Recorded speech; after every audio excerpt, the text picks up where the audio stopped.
যোগীঘোপাত দুধৰ্ষ ডকাইত আৰক্ষীৰ এনকাউণ্টাৰ পলাবলৈ লওঁতেই গৰজিল আৰক্ষীৰ মাৰণাস্ত্ৰ গুলীবিদ্ধ দুধৰ্ষ ডকাইত বৰাপানী ছজনীয়া খাচী লোকৰ এটা দলক চলাইছিল লুটপাট মেঘালয়ৰ পৰা অহা 6জন ব্যক্তি আহিছিলে তেওঁলোকে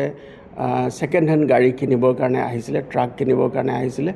আৰু আহি থাকোতে তেওঁলোকক তাত মাটি পঠাই এটা দলে আৰু তাৰ পৰা তেওঁলোকৰ হাতত থকা যি পইচা প্ৰায় 5 লক্ষাধিক টকা তেওঁলোকে হাতৰ পৰা কাঢ়ি লৈ যায় নাম বৰাতালী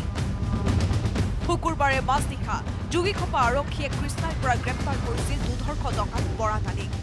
যোগীঘোপালৈ আনি থকাৰ সময়তে নৰনাৰায়ণ সেতুৰ সমীপত প্ৰস্ৰাৱ কৰিবলৈ যোৱাৰ চলেৰে এজন আৰক্ষী জোৱানক আক্ৰমণ কৰি পলায়নৰ চেষ্টা চলাই ডকাইতটোৱে আৰক্ষীয়ে বৰাতক কৰায়ত্ব কৰিবলৈ সুভৰিত গুলীবিদ্ধ কৰে ডকাইতৰ আক্ৰমণত আহত হৈছে আৰক্ষী কনিষ্টবল কমল ৰায়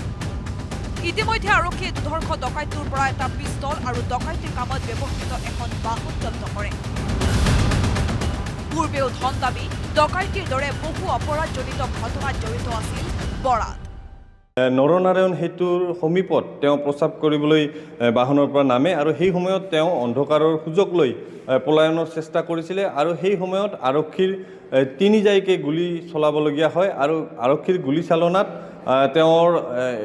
এখন ভৰিত গুলী লাগে আৰু বৰ্তমান তেওঁ চিকিৎসাধীন হৈ আছে যোগীঘোপা বাইপাছত তেওঁ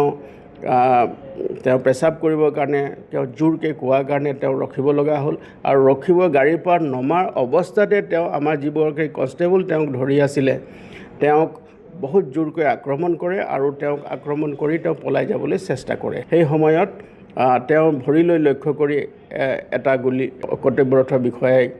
কৰিব লগা হয় আৰু তাৰ ফলত তেওঁ আঘাতপ্ৰাপ্ত হয় আৰু লগে লগে পুলিচ দলটোৱে তাক পুনৰ কৰায়ত্ব কৰিবলৈ সক্ষম হ'ল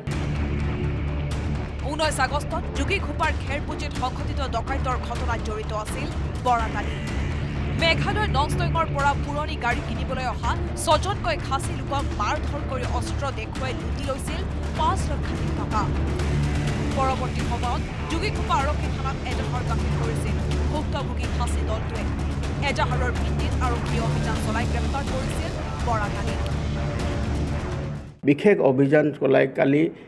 গভীৰ নিশা আমি তেওঁক ধৰিবলৈ সক্ষম হ'লোঁ আৰু তেওঁৰ পৰা যিখন বাহন তেওঁলোকে ব্যৱহাৰ কৰিছিলে ডকাইতি কাণ্ড সংঘটিত কৰিবৰ কাৰণে এই বাহনখনো আমি উদ্ধাৰ কৰিছোঁ আৰু তাৰ লগতে তেওঁ যিটো পিষ্টল তেওঁ মাৰণাস্ত্ৰ তেওঁ ব্যৱহাৰ কৰিছিলে সেইটো আমি উদ্ধাৰ কৰিবলৈ সক্ষম হ'ল আৰু তেওঁ গোটেই ঘটনাটো তেওঁ স্বীকাৰ কৰিলে সম্প্ৰতি বঙাইগাঁও মেডিকেল কলেজত চিকিৎসাধীন হৈ আছে গুলীবিদ্ধ দুধৰ্ষ ডকাইত বৰাতালী যোগীঘোপা আৰক্ষীয়ে ডকাইতিৰ ঘটনাত জড়িত বৰাতৰ আন পলাতক 6 সহযোগীক বিচাৰি অভিযান অব্যাহত ৰাখিছে তেওঁ যিটো অপৰাধী চক্ৰ আছে তাৰ লগত আমি আন 6-7জন ব্যক্তিক আমি ইতিমধ্যে চিনাক্তকৰণ কৰিছোঁ আৰু তেওঁলোকৰ বিৰুদ্ধে আমি কঠোৰতম আইনগত ব্যৱস্থা ল'বৰ কাৰণে তৎপৰ হৈ আছোঁ